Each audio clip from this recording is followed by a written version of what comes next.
Les armures de gladiateurs sont très outrancières. Elles sont plus esthétiques que fonctionnelles. C'est une cérémonie, un spectacle. L'historien Alexander Mariotti est expert en combat de gladiateurs. Il pense que les premiers affrontements de gladiateurs étaient une démonstration de la puissance militaire de Rome. Il y avait de nombreux styles de gladiateurs parce qu'ils n'étaient pas issus des arènes, mais des champs de bataille. Ces armures ornées ont une origine. Elles viennent d'un peuple, les Samnites. Les Samnites étaient un peuple féroce, à la réputation très violente. Les Romains les ont affrontés, et après les avoir battus, ils ont mis la main sur deux ressources. Beaucoup de prisonniers de guerre et de très belles armures dont ils n'avaient pas l'utilité. Alors qu'ont-ils fait? Ils ont décidé d'humilier les Samnites en les faisant se battre à mort dans leurs propres armures. C'est pourquoi le premier type de gladiateur n'est autre qu'un Samnite.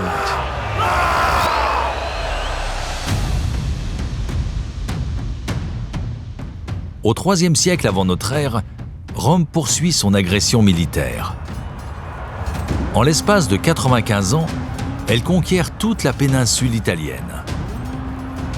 Les Carthaginois en Sicile, l'Hispanie à l'ouest, les Balkans à l'est, puis la Grèce et la Turquie.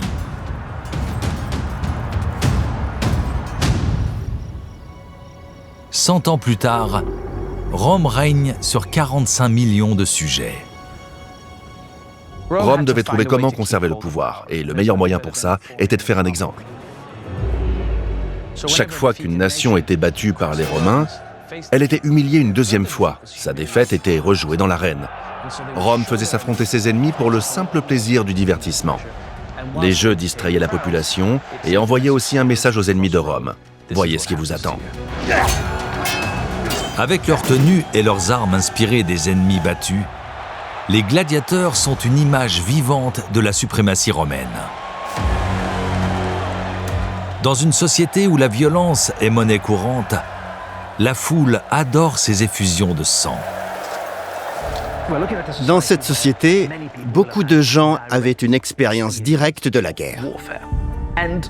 On peut être tenté d'expliquer le succès de ces démonstrations de violence par le fait que ces performances livraient au public urbain de Rome une représentation extrêmement encadrée de la violence. À sa construction, le Colisée devient vite le point focal de l'impressionnante puissance militaire de l'Empire. Mais comment un tel temple dédié à la violence a-t-il pu être édifié ici en plein cœur de Rome ?